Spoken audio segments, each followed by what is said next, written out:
Hey everybody, guess what we are about to do? We're going to do something a little new, a little different. I figure every now and then it would be fun to do like a little informal teacher chit chat type moment. So right now I am at lunch, okay? So I am at lunch and I thought it would be a good idea just sometimes we just catch up, talk about what's going on in our teacher life and how we're dealing with it, what we're doing to cope, what we're doing just to keep life and teaching fun and exciting. And on those moments when it's not, what are we doing just to make it through? Who are you supporting this week? Okay, like who are you supporting? Or who may you need to support you?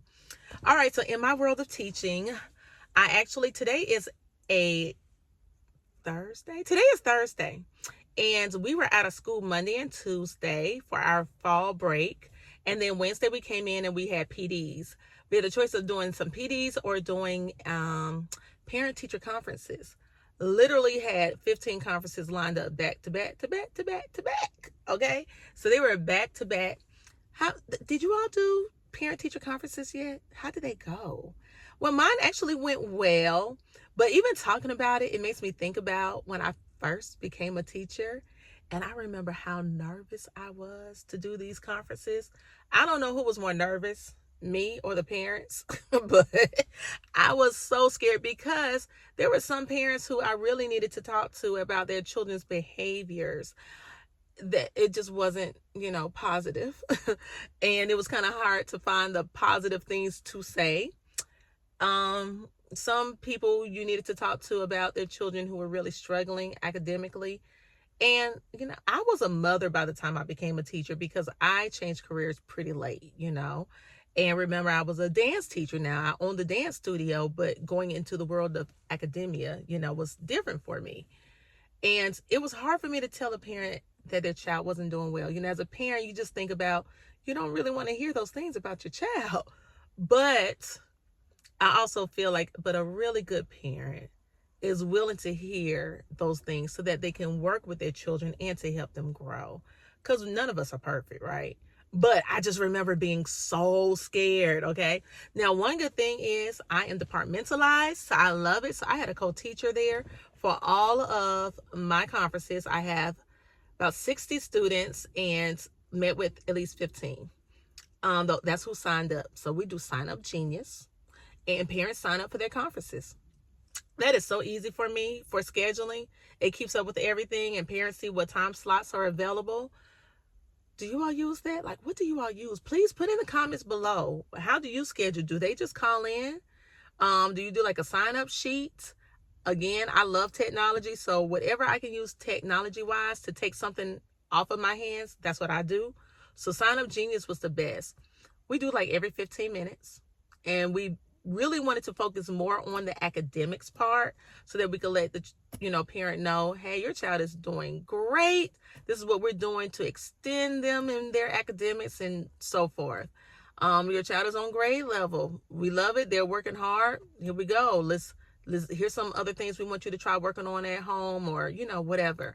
And then you also have here, your child has some deficits, but we are here to support, because that is the main thing. That's my job, here to support. And here's what I am doing in class.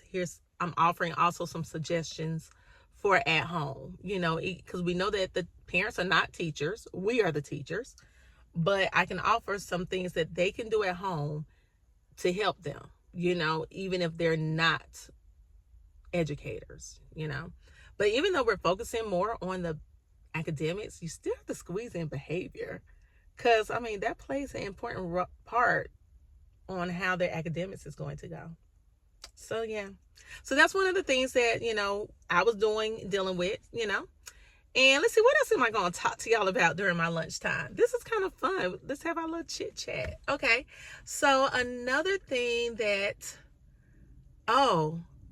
so I am having a meeting today at 3:00. It's virtual. And it is because I signed up. Your girl is always signing up for something. Like, I tell myself every year, just do one or two things. That's it. Don't do more than you can handle. But I get so excited about things. So I have now signed up to be the coach for a social studies tournament. teach ELA, but I love social studies and I used to teach it. So I did. The person who was the sponsor for it before was no longer able to do it, probably because she realized she needed to free up some time. And here I go saying, here I go, I'll do it. And I'm doing it. But I do think I'll enjoy it. Our first tournament is like October 31st. So that's coming up. Now that kind of bothered me because I said, ooh, I still have young children who go trick-or-treating. So I hope I get home in enough time. Let's see how this goes. But we'll see. And then I am also sponsoring, I'm a coach alongside with another one of my teammates, and we do Helen Ruffin Reading Bowl.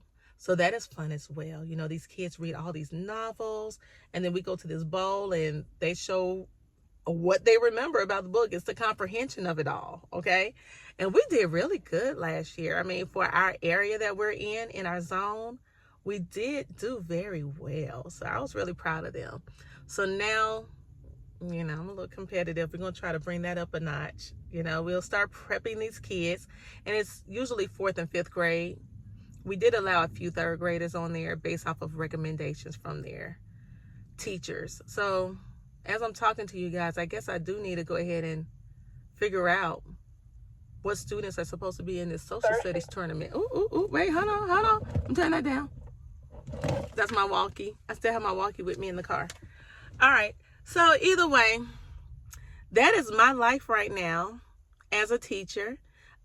Report cards, our 9-week report cards were due. Got all my grades in, handling my business with that. But we are getting towards that time of the year where it gets really hectic. And got to make sure that I keep everything as orderly as possible. I'm actually going to go back in my classroom. I'm going to see if I can show you all some of that. And on one of my boards in my room, I'm just going to jot down all the rest of the dates for the month of October and put down anything that I have going on. Yes, I do put it in my phone. Yes, I actually have my teacher calendar that I use, but I also want it in my classroom. I just need as many eyes looking as possible with important test dates coming up. Like we have an important writing test coming up. That's a district test. Making sure my kids are prepared for that. As far as all this stuff, I call myself coaching and helping and sponsoring. I'm also helping with the dance team. But y'all know I love dance. Y'all know that's my world. That's my world. So I'm helping with that, but I'm not the main coach for that. So I'm just there to help and support. Okay.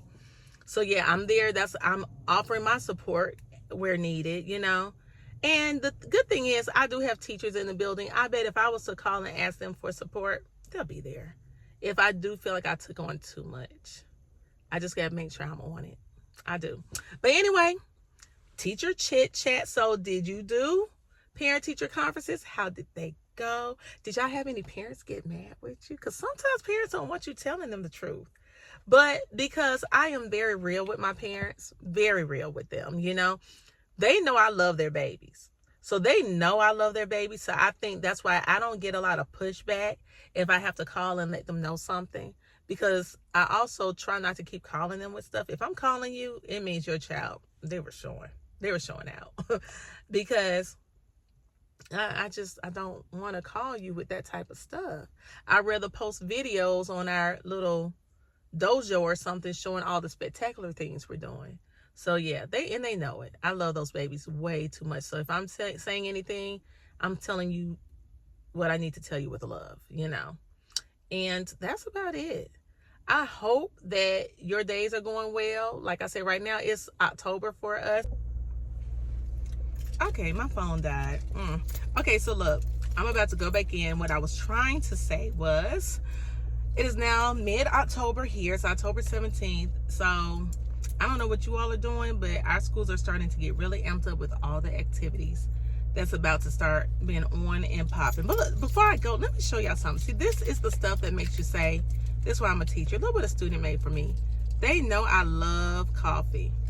And look at this. Is that not the cutest? It has like a little coffee cup, and she made it herself with a cute little beak. Y'all, really? That's why you gotta love them. You have to love them. All right, I'm signing out to all my hype educators out there from a hype educator. Let's keep it going. Let's pull through. Let's support each other. Have good and great parent-teacher conferences, okay? Get your grades in if you hadn't turned them in yet. Make sure your life is in order, because you know all the stuff is about to start popping off. You get the holiday season's coming, and that's at the school. You get your own personal lives to deal with as well. But guys, let's do this. Bye. Don't forget, subscribe, like, share, follow, all of the above.